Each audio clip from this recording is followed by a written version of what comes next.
তুমি কি কখনো ভেবেছ যে কিছু মানুষ কেন বড় থেকে বড় রিস্ক নিয়ে নেয়, যখন কিছু মানুষ ছোট ছোট বিষয়েও ভয় পায়? শেষ পর্যন্ত এমনটা কেন হয় যে কিছু মানুষ তাদের জীবনে কোনো দ্বিধা ছাড়াই বড় ডিসিশন নিয়ে নেয়, যখন কিছু মানুষ প্রতিটি পদক্ষেপ নেওয়ার আগে হাজারবার ভাবে?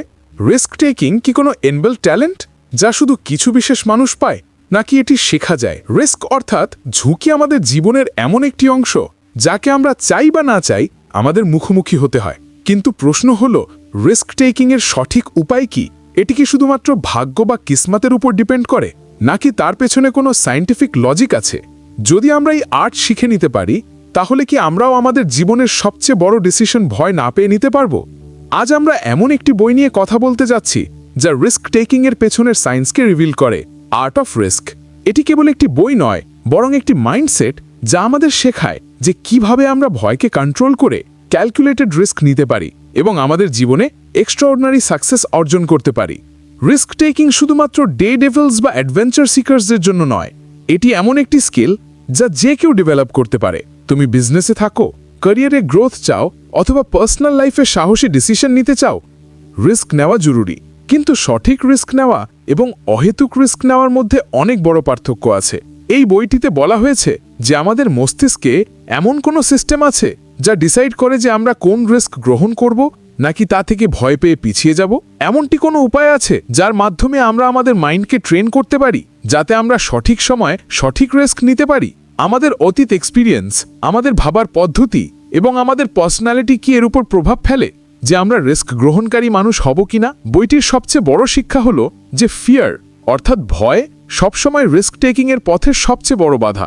কিন্তু সত্যিটা হলো যে সাকসেসফুল রিস্ক টেকাররা তারা নয় যারা একেবারেই ভয় পায় না, বরং তারা হলো যারা তাদের ভয়কে ম্যানেজ করতে শেখে। অর্থাৎ রিস্ক টেকিংয়ের মানে এটা নয় যে তুমি বেপরোয়া ভাবে এবং না ভেবে চিনতে কোনো পদক্ষেপ নেবে। এর মানে হলো তুমি তোমার ভয়কে বোঝো, তোমার গোলসকে ক্লিয়ার করো এবং তারপর একটি স্মার্ট স্ট্র্যাটেজি তৈরি করে সেই রিস্ককে হ্যান্ডেল করো। সেই জন্য যদি তুমিও তোমার জীবনে একজন সাহসী এবং কনফিডেন্ট মানুষ হতে চাও, যদি তুমিও তাদের মধ্যে সামিল হতে চাও যারা কোনো ভয় না পেয়ে তাদের সবচেয়ে বড় ড্রিমসকে ফলো করে, তাহলে এই ভিডিও কি তোমার জন্য। এই ভিডিওতে আমরা দ্য আর্ট অফ রিস্কের সবচেয়ে পাওয়ারফুল স্ট্র্যাটেজিসগুলোকে ডিকোড করব, যা তোমাকে শেখাবে যে কিভাবে তুমি তোমার মধ্যে রিস্ক টেকিংয়ের সঠিক ব্যালেন্স ডেভেলপ করতে পারো এবং তোমার জীবনে ফিয়ারকে কন্ট্রোল করে সফলতা অর্জন করতে পারো। তো চলো আর কোনো সময় নষ্ট না করে এই রোমাঞ্চকর জার্নি শুরু করি এবং রিস্ক নেওয়ার আসল কলা শিখি। তুমি কি কখনো ভেবেছ যে কিছু মানুষ কেন উঁচু পাহাড় থেকে ঝাঁপ দিতে, দ্রুত গতিতে বাইক চালাতে বা তাদের বিজনেসে কোটি কোটি টাকা ইনভেস্ট করতে একটুও ভয় পায় না, যখন কিছু মানুষ ছোট ছোট বিষয়েও রিস্ক নিতে ভয় পায়? শেষ পর্যন্ত এমনটা কেন হয়? এটা কি শুধু আমাদের পার্সোনালিটির উপর নির্ভর করে, নাকি এর পেছনে কোনো সায়েন্টিফিক লজিক আছে? এই অধ্যায়ে একটি চমকে দেওয়া কথা বলা হয়েছে। রিস্ক টেকিং কেবল ভাগ্য বা জন্মগতভাবে পাওয়া কোনো বিষয় নয়, বরং এটি একটি ডিপ রুটেড বায়োলজিক্যাল প্রসেস যা আমাদের ব্রেনের ভিতরে চলতে থাকে। যখনই আমরা কোনো রিস্কি সিচুয়েশনে থাকি, আমাদের ব্রেন দ্রুত একটা ক্যালকুলেশন করতে শুরু করে যে এই রিস্ক নেওয়া কি সেভ হবে, এর রেজাল্টস কি পজিটিভ হবে, আমরা কি ফেইলিয়ার হ্যান্ডেল করতে পারবো, আর তারপর আমাদের শরীর সেই ক্যালকুলেশন অনুযায়ী রিয়্যাক্ট করে। কিন্তু মজার ব্যাপার হলো সবার ব্রেন রিস্ককে একইভাবে প্রসেস করে না। কিছু মানুষ ন্যাচারালি বেশি রিস্ক টেকিং হয়, আর কিছু মানুষ বেশি কশাস। কিন্তু কেন? এর মূল কারণ আমাদের ব্রেনে লুকিয়ে আছে। যখনই আমরা কোনো রিস্কের মুখোমুখি হই, আমাদের ব্রেন তিনটে বড় সিস্টেমের উপর ভিত্তি করে ডিসিশন নেয়: অ্যামিগডালা, প্রিফ্রন্টাল কর্টেক্স এবং ডোপামিন সিস্টেম। অ্যামিগডালা কাজ শুরু করে যখনই আমরা কোনো বড় রিস্ক দেখি। এটি আমাদের মধ্যে অ্যালার্ট সিগন্যাল পাঠায় যে থেমে যাও, এটা ডেঞ্জারাস হতে পারে। তাই যখন কেউ উঁচুতে দাঁড়িয়ে নিচে তাকায় বা নতুন বিজনেস শুরু করার আগে ফেলিয়ারের ভয় অনুভব করে, তখন এর পেছনে অ্যামিগডালা কাজ করে। কিন্তু গল্পটা এখানেই শেষ হয় না। আমাদের ব্রেনের প্রিফ্রন্টাল কর্টেক্স সেই রিস্ককে লজিক্যালি অ্যানালাইজ করে। এটি আমাদের অতীত এক্সপিরিয়েন্স, আমাদের গোলস এবং সেই রিস্ক থেকে সম্ভাব্য রিওয়ার্ডসগুলোকে তুলনা করে। যদি প্রিফ্রন্টাল কর্টেক্স মনে করে যে রিস্ক নেওয়া সঠিক হবে, তাহলে এটি অ্যামিগডালাকে শান্ত করে এবং আমাদের এগিয়ে যেতে সাহায্য করে। আরে বন্ধু, তারপর আছে ডোপামিন সিস্টেম। ডোপামিন, যাকে আমরা ফিল গুড কেমিক্যালও বলি, আমাদের ব্রেনের সেই অংশ যা আমাদের থ্রিল অ্যান্ড এক্সাইটমেন্ট অনুভূতি দেয়। যখন আমরা কোনো রিস্ক নিই এবং তাতে সাকসেসফুল হই, তখন আমাদের ডোপামিন সিস্টেম আমাদের একটা স্ট্রং রিওয়ার্ড সিগন্যাল পাঠায়। হ্যাঁ, এটা মজার ছিল, আবার চেষ্টা করো। এটাই কারণ যে কিছু মানুষ রিস্ক নিতে ভয় পায় না, বরং বারবার এর থ্রিল অনুভব করতে চায়। কিন্তু এই ডোপামিন সিস্টেম কখনো কখনো আমাদের ভুল ডিসিশন নিতেও বাধ্য করতে পারে। যখন কোনো ব্যক্তি এক্সট্রিম রিস্ক টেকিং বিহেভিয়ার দেখায়, যেমন জুয়া খেলা, হাই স্পিড রেসিং বা অকারণে ডেঞ্জারাস ডিসিশন নেওয়া, তখন এর কারণ ডোপামিনের ওভার অ্যাক্টিভিটি হতে পারে। কিছু মানুষ ন্যাচারালি বেশি ডোপামিন সেন্সিটিভ হয়, আর এটাই কারণ যে তারা বারবার হাই রিস্ক ডিসিশন নেয়, এমনকি তাতে ফেলিওরের ঝুঁকি থাকলেও।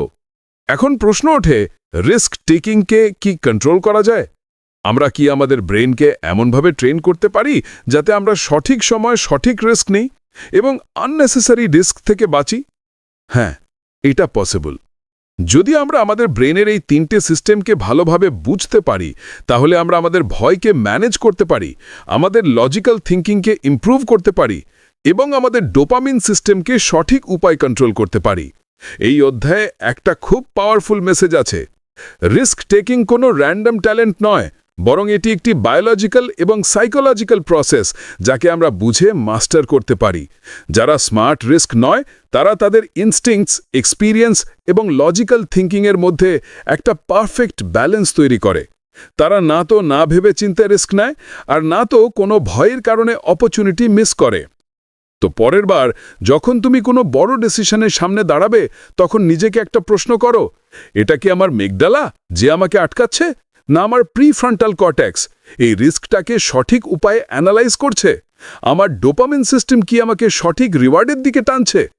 যদি তুমি এই ফর্মুলা বুঝতে পারো, তাহলে তুমি যে কোনো রিস্ককে বুদ্ধিমত্তার সাথে হ্যান্ডেল করতে পারবে এবং তোমার জীবনে বড় বড় গোলস অ্যাচিভ করতে পারবে। রিস্ক একটা আর্ট এবং এটাকে মাস্টার করা পসিবল। শুধু তোমাকে তোমার ব্রেনকে সঠিক উপায়ে বুঝতে হবে। তুমি কি কখনো এমন মানুষকে দেখেছ যারা উচ্চতা থেকে ঝাঁপ দিতে দ্বিধা করে, যারা দ্রুত গতিতে বাইক চালায়, যারা কোনো ভয় ছাড়াই নতুন বিজনেস আইডিয়াতে কোটি কোটি টাকা ইনভেস্ট করে দেয়? আমাদের মনে হয় যে এই মানুষগুলো ফিয়ারলেস, অর্থাৎ তাদের ভয়ই লাগে না।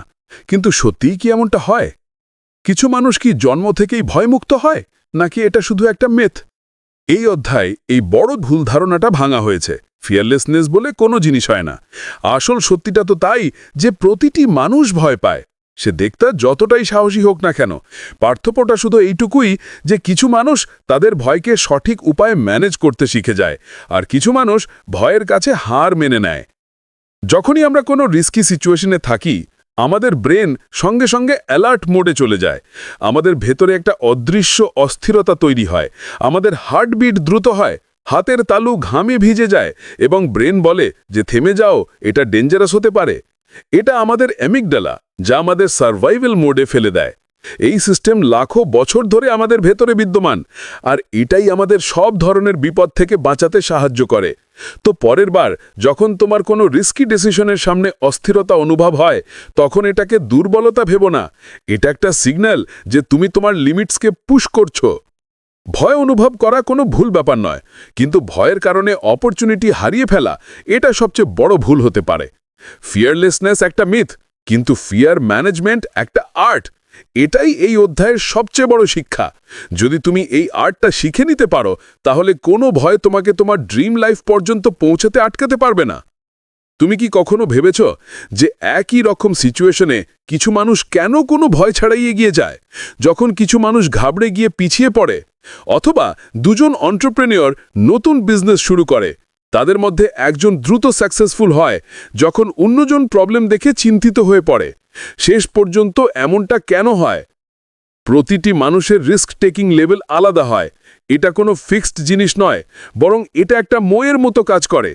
অর্থাৎ যখনই আমরা কোনো রিস্ক নিই এবং তাতে সাকসেসফুল হই, তখন আমাদের ব্রেন পরের বড় রিস্কের জন্য তৈরি হয়ে যায়। কিন্তু যখন আমরা বারবার রিস্ক এড়িয়ে চলি, তখন আমাদের কনফিডেন্স কমতে থাকে এবং ধীরে ধীরে আমরা ছোট ছোট ডিসিশন নিতেও ভয় অনুভব করি। ভাবো, একটা বাচ্চা প্রথমবার সাইকেল চালানোর চেষ্টা করছে। প্রথমে সে টলমল করে পড়ে যায়, কিন্তু ধীরে ধীরে ব্যালেন্স করতে শেখে। যখন সে একবার না পড়ে কিছুটা দূরে চলে, তখন তার কনফিডেন্স বেড়ে যায়। তারপর সে দ্রুত চালানোর চেষ্টা করে। এবং কিছুদিনের মধ্যেই সে কোনো ভয় ছাড়াই পুরো গলিতে ঘুরতে থাকে। এটাই হলো রিস্ক ল্যাডার। ছোট ছোট রিস্ক নিয়ে আমরা বড় রিস্কের জন্য তৈরি হতে থাকি, কিন্তু যদি সেই বাচ্চাটা শুরুতেই পড়ার ভয়ে সাইকেল চালানো ছেড়ে দেয়, তাহলে সে কখনোই শিখতে পারবে না। এখন এটাকে আসল জীবনে অ্যাপ্লাই করো। ধরো তোমার পাবলিক স্পিকিংয়ের ভয় আছে। যদি তুমি ভাবো যে একদিন তুমি সরাসরি হাজার হাজার মানুষের সামনে ভয় না পেয়ে কথা বলতে পারবে, তাহলে এটা অসম্ভব মনে হবে।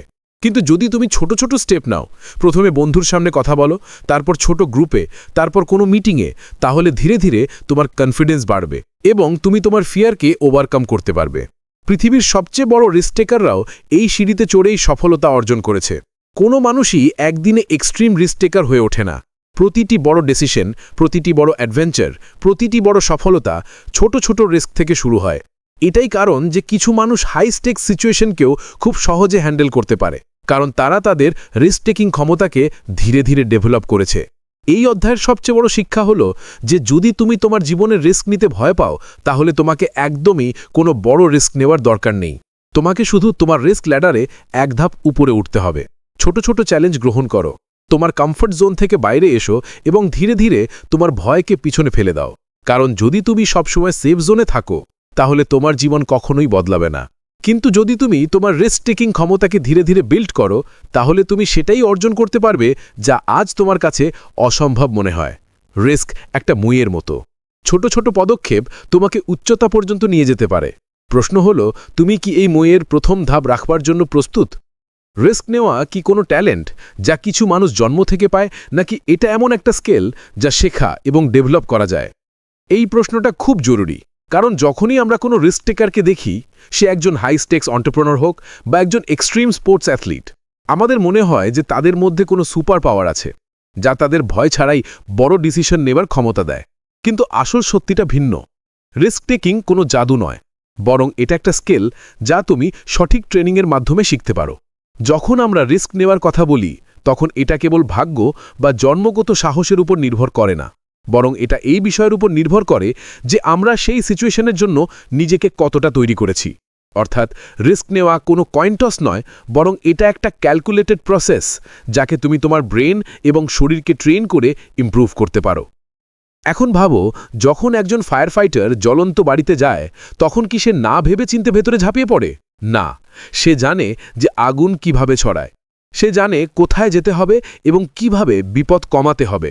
সে ট্রেনিং নিয়েছে, বারবার ড্রিলস করেছে, যার ফলে তার ব্রেন সঠিক সময় সঠিক ডিসিশন নেওয়ার জন্য তৈরি হয়ে যায়। এটাই হলো ট্রেনিং ফর রিস্ক। নিজের ব্রেন এবং শরীরকে এমনভাবে তৈরি করা যাতে যখন কোনো হাই স্টেক্স সিচুয়েশন আসে, তখন তুমি ভয় না পেয়ে সঠিক ডিসিশন নিতে পারো। যদি তুমি কোনো নতুন বিজনেসে ইনভেস্ট করতে চাও, তাহলে কি রিসার্চ না করে কোটি কোটি টাকা লাগিয়ে দেবে? একদমই নয়। প্রথমে তুমি মার্কেটকে স্টাডি করবে, ডেটা অ্যানালাইজ করবে, এক্সপার্টদের সাথে কথা বলবে, তারপর একটা ক্যালকুলেটেড রিস্ক নেবে। এটাই রিস্ক টেকিংয়ের আসল ফর্মুলা। সঠিক প্রস্তুতি, সঠিক নলেজ এবং সঠিক এক্সিকিউশন। রিস্ক টেকিংকে ইমপ্রুভ করার জন্য সবচেয়ে জরুরি জিনিস হলো এক্সপোজার। অর্থাৎ যদি তুমি কোনো কিছুতে ভয় পাও, তাহলে তোমাকে বারবার সেই সিচুয়েশনে নিজেকে ফেলতে হবে, যাতে তোমার ব্রেন ওই জিনিসটাকে নর্মাল মনে করতে শুরু করে। যখন একজন ফায়ার ফাইটার জ্বলন্ত বাড়িতে যায়, তখন সে ঘাবড়ে যায়, কিন্তু বারবার ট্রেনিং করার পর তার ব্রেন সেই পরিস্থিতিকে স্বাভাবিক মনে করতে শুরু করে এবং সে ভয় না পেয়ে মিশন সম্পন্ন করতে পারে। এই কনসেপ্টটা সব ধরনের রিস্ক টেকিংয়ের উপর প্রযোজ্য হয়। রিস্ক টেকিংকে ইমপ্রুভ করার জন্য দ্বিতীয় জরুরি জিনিস হলো সিমুলেশন। অর্থাৎ তুমি আসল রিস্ক নেওয়ার আগে সেটার প্র্যাকটিস করতে পারো। পাইলটরা হাজার হাজার ফুট উচ্চতায় প্লেন ওড়ানোর আগে ফ্লাইট সিমুলেটরে প্র্যাকটিস করে। ডাক্তাররা সার্জারি করার আগে ভার্চুয়াল রিয়ালিটি ট্রেনিং নেয়, আর অ্যাথলিটরা বারবার তাদের পারফরমেন্স টেস্ট করে। যখন তোমার ব্রেন আগে থেকেই একটা সিচুয়েশনকে অনেকবার এক্সপিরিয়েন্স করে থাকে, তখন আসল রিস্ক নেওয়ার ভয় অনেক কমে যায়। এখন প্রশ্ন হলো যে কোনো মানুষ কি নিজেকে একজন স্মার্ট রিস্ক টেকার বানাতে পারে? কিট সুকেল বলেন, হ্যাঁ, অবশ্যই। যদি তুমি নিজেকে সঠিক ট্রেনিং দাও, সঠিক মাইন্ডসেট ডেভেলপ করো এবং ধীরে ধীরে নিজেকে এক্সপোজ করো, তাহলে তুমিও তাদের মধ্যে সামিল হতে পারো যারা বড় থেকে বড় রিস্ক স্মার্ট উপায়ে নেয় এবং তাদের জীবনে বড় সফলতা অর্জন করে।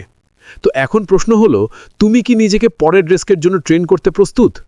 তোমার কি কখনো এমনটা মনে হয়েছে যে কোনো বড় ডিসিশন নেওয়ার আগে তোমার ভেতর থেকে একটা আওয়াজ এসেছে যে এটাই সঠিক, এটাই করো, অথবা কোনো সিচুয়েশন দেখে হঠাৎ করে তোমার মনে হয়েছে যে এখানে কিছু ভুল আছে, আমার এখান থেকে দূরে থাকা উচিত। এই যে ভেতর থেকে আসা আওয়াজ, যাকে আমরা প্রায়শই সিক্স সেন্স বা গাট ফিলিং বলি, একেই ইনটিউশন বলে। আর তুমি কি জানো যে পৃথিবীর সবচেয়ে বড় রিস্ক টেকাররা তাদের ডিসিশন নিতে এই ইনটিউশনের উপরে সবচেয়ে বেশি ভরসা করে? ইনটিউশন কোনো জাদু বা রহস্য নয়, বরং এটা আমাদের ব্রেনের একটা অত্যন্ত শক্তিশালী ডিসিশন মেকিং টুল, যাকে আমরা প্রায়শই অবহেলা করি। ইনটিউশন আমাদের সেই জিনিসগুলো অনুভব করতে শক্তি দেয় যেটা আমাদের কনশাস মাইন্ডের পক্ষে সঙ্গে সঙ্গে বোঝা কঠিন হয়। যখন কোনো অভিজ্ঞ ডাক্তার কোনো টেস্ট ছাড়াই রোগের অনুমান করে নেয়, যখন কোনো ইনভেস্টর বেশি ডেটা না দেখেও কোনো বড় কোম্পানিতে ইনভেস্ট করে দেয়, অথবা যখন কোনো সৈনিক কোনো অজানা বিপদ আগের থেকেই আঁচ করতে পারে, এই সবই ইনটিউশনের ক্ষমতা। এখন প্রশ্ন ওঠে যে এই ইনটিউশন কিভাবে কাজ করে। যখন আমরা কোনো নতুন এক্সপিরিয়েন্স নিই, তখন আমাদের ব্রেন সেই এক্সপিরিয়েন্সকে নিজের ভেতরে স্টোর করে নেয়। এই স্টোর করা ইনফরমেশন এবং প্যাটার্নগুলো আমাদের আনকনশাস মাইন্ডে জমা হতে থাকে। যখন আমরা কোনো রিস্কি সিচুয়েশনে থাকি, তখন আমাদের ব্রেন দ্রুত এই পাস্ট এক্সপিরিয়েন্সগুলোকে স্ক্যান করে এবং কোনো লজিক্যাল অ্যানালিসিস ছাড়াই আমাদের একটা সিগন্যাল পাঠায়, এটা সঠিক বা এটা ভুল। এটাই ইনটিউশন। এটা বোঝার জন্য একটা খুব সাধারণ উদাহরণ নেওয়া যাক। ধরো তুমি কোনো নতুন শহরে ঘুরতে গেছো এবং তুমি দুটো রাস্তা দেখছো। একটা রাস্তা পরিষ্কার পরিচ্ছন্ন এবং আলোকিত, যখন অন্যটা অন্ধকারাচ্ছন্ন এবং জনমানবশূন্য। বেশি না ভেবেই তোমার মন বলবে যে প্রথম রাস্তাটা বেশি সেফ। কেন? কারণ তোমার ব্রেন তোমার পাস্ট এক্সপিরিয়েন্স এবং ছোটবেলা থেকে শোনা গল্পগুলোকে মিলিয়ে একটা প্যাটার্ন তৈরি করে নিয়েছে যে জনমানবশূন্য এবং অন্ধকারাচ্ছন্ন রাস্তাগুলো ডেঞ্জারাস হতে পারে। এটাই ইনটিউশন। রিস্ক টেকিংও কিন্তু একই ঘটনা ঘটে। যখন কোনো প্রফেশনাল পোকার প্লেয়ার অপোনেন্টের কার্ড না দেখেই অনুমান করে নেয় যে সামনের লোকটার হাতে ভালো কার্ড আছে কিনা, যখন কোনো স্টক মার্কেট ট্রেডার কোনো কোম্পানির শেয়ারের দাম বা কমার সঠিক অনুমান করে নেয়, অথবা যখন কোনো অ্যাথলিট না ভেবেচিন্তে সঠিক ডিসিশন নিয়ে নেয়, এই সবই তাদের বহু বছরের অভিজ্ঞতা থেকে আসা ইনটিউশনের কারণে হয়। অর্থাৎ তুমি কোনো কিছুতে যত বেশি এক্সপিরিয়েন্স নেবে, তোমার ইনটিউশন তত বেশি তীক্ষ্ণ হবে। তবে একটা মজার ব্যাপার হলো যে ইনটিউশন সবসময় সঠিক হয় না। কখনো কখনো আমাদের ব্রেন পাস্ট এক্সপিরিয়েন্সের কারণে ভুল প্যাটার্নস তৈরি করে ফেলে এবং আমরা ভুল ডিসিশনও নিতে পারি। সেই জন্য কেট সুকল বলেন যে ইনটিউশনটি শার্পেন করার জন্য দুটো জিনিস জরুরি। প্রথমত, বেশি থেকে বেশি এক্সপিরিয়েন্স নেওয়া, আর দ্বিতীয়ত তোমার ইনটিউশনকে ডেটা এবং লজিক দিয়ে ক্রস চেক করা। এর মানে হলো যে তোমার অন্ধভাবে শুধু ইনটিউশনের ওপর ভরসা করা উচিত নয়, বরং সেটাকে লজিক্যাল থিঙ্কিংয়ের সাথে ব্যালেন্স করা উচিত। রিস্ক টেকিংয়ে ইনটিউশনের সবচেয়ে বড় সুবিধা হলো যে এটা আমাদের দ্রুত ডিসিশন নিতে সাহায্য করে। যখন আমাদের বেশি ভাবার সময় থাকে না, যখন আমাদের সঙ্গে সঙ্গে কোনো অ্যাকশন নিতে হয়, তখন আমাদের কনশাস মাইন্ড এত দ্রুত প্রসেস করতে পারে না, কিন্তু আমাদের ইনটুইটিভ মাইন্ড আগের থেকেই তৈরি থাকে। এটাই কারণ যে এক্সপিরিয়েন্স লোকেরা বেশি দ্রুত এবং সঠিক ডিসিশন নিতে পারে, কারণ তাদের ইনটুইশন আগের থেকেই শার্প থাকে। অর্থাৎ এই অধ্যায়ের সবচেয়ে বড় শিক্ষা হলো যে ইনটুইশন একটা সুপার পাওয়ারের মতো কাজ করতে পারে, কিন্তু এটাকে ডেভেলপ করার প্রয়োজন হয়। তুমি নিজেকে যত বেশি নতুন এক্সপিরিয়েন্সে ফেলবে, তুমি তোমার অতীত ভুল থেকে যত বেশি শিখবে, তত বেশি তোমার ইনটুইটিভ পাওয়ার ভালো হবে। আর যখন তোমার ইনটুইশন স্ট্রং হয়ে যাবে, তখন তুমি যে কোনো রিস্কি সিচুয়েশনে দ্রুত এবং সঠিক ডিসিশন নিতে পারবে। তো প্রশ্ন হলো, তুমি কি তোমার ইনটুইশনের পাওয়ারকে আনলক করার জন্য প্রস্তুত? তুমি কি কখনো ভেবেছো যে কিছু মানুষ কেন যে কোনো সিচুয়েশনে রিস্ক নিতে প্রস্তুত থাকে, যখন কিছু মানুষ সামান্যতম রিস্ক নিতেও এড়িয়ে চলে?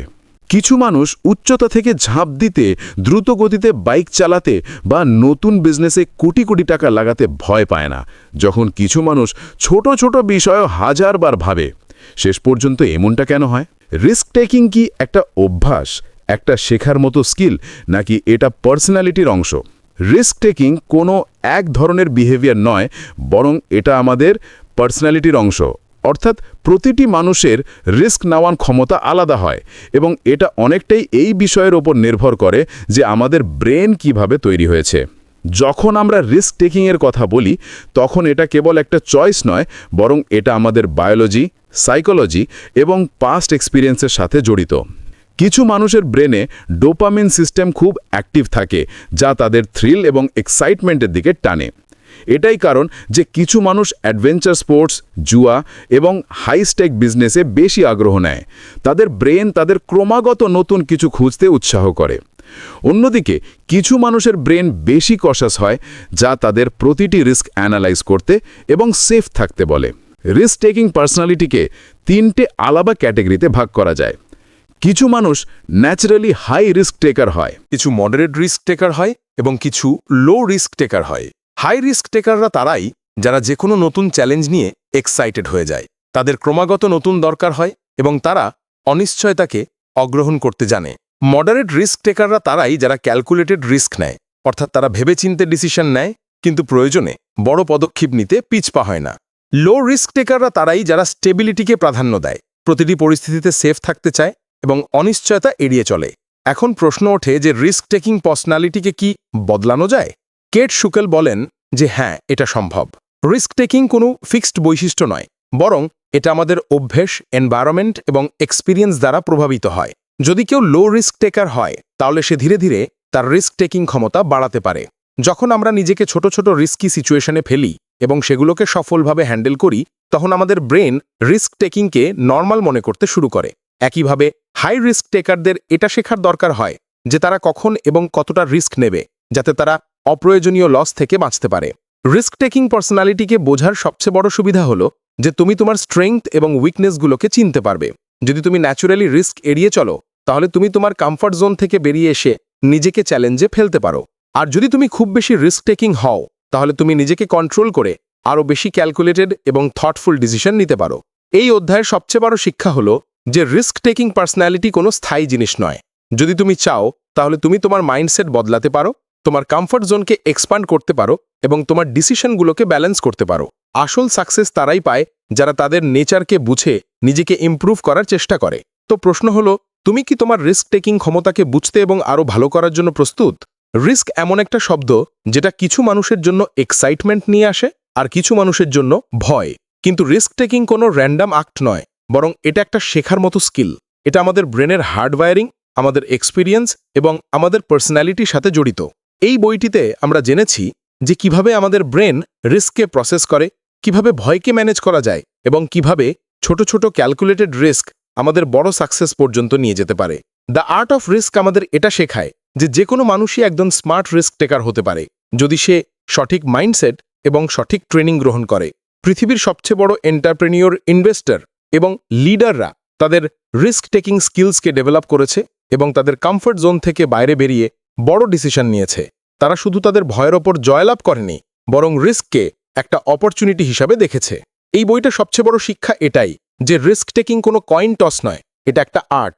তুমি এটাকে যত বেশি বুঝবে এবং প্র্যাকটিস করবে, তত বেশি তুমি তোমার জীবনের সাহসী এবং মিনিংফুল ডিসিশন নিতে পারবে।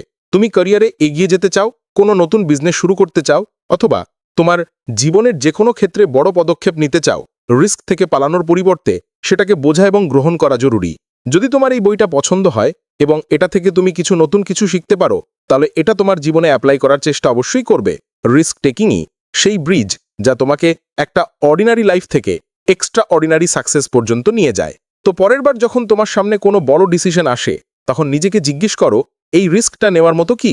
যদি হ্যাঁ হয়, তাহলে আমি এটা স্মার্ট উপায়ে কিভাবে নিতে পারি। যদি তোমার এই ভিডিওটা পছন্দ হয়, তাহলে এটাকে লাইক এবং শেয়ার করতে ভুলো না। বুক বাস চ্যানেলকে সাবস্ক্রাইব করো এবং বেল আইকন টিপে দাও, যাতে তুমি এই ধরনের আরও পাওয়ারফুল বুক সামারি পেতে পারো। তুমি আমাদের কমেন্টসে জানাও যে এই বইটা তোমার কেমন লেগেছে এবং তুমি পরের কোন বইয়ের সামারি দেখতে চাও। দেখা হচ্ছে পরের ভিডিওতে একটা নতুন বই, একটা নতুন শিক্ষা এবং একটা নতুন মাইন্ডসেটের সাথে। Keep learning, keep growing.